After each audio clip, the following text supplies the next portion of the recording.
فالسعيد يا عباد الله من صرف همته إليه ووقف فكره وتأمله وعزمه عليه، والموفق من وفقه الله لتدبره واصطفاه للتذكير به وتذكره، فهو يرتع منه في رياض وينهل منه في حياض، أندى على الأكباد من قطر الندى، وألذ في الأجفان من سنة الكرى.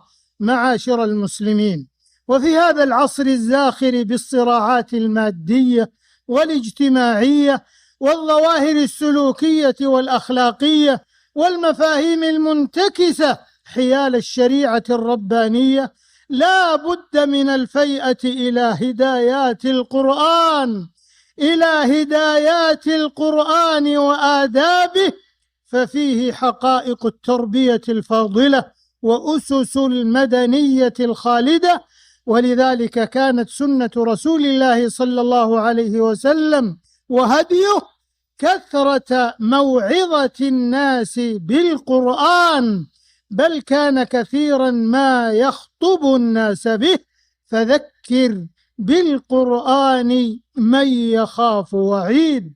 يا أيها الناس قد جاءتكم موعظة من ربكم وشفاء لما في الصدور وهدى ورحمة للمؤمنين. الله أكبر، الله أكبر، إن دين محمد وكتابه أقوى وأقوم قيلا، سطعت به شمس الهداية للورى وأبى لها وصف الجلال أفولا.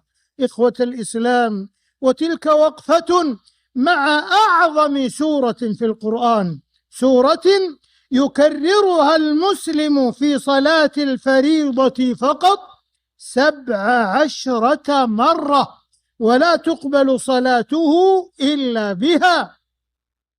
ولقد افتتح الله كتابه الكريم بهذه السورة التي هي أم القرآن والسبع المثاني والقرآن العظيم، إنها سورة الفاتحة، أعظم سورة في القرآن، كما صح عن النبي صلى الله عليه وسلم من حديث أبي سعيد بن المعلى رضي الله عنه أن النبي صلى الله عليه وسلم قال له: لأعلمنك سورة هي أعظم سورة في القرآن قبل أن تخرج من المسجد. الحمد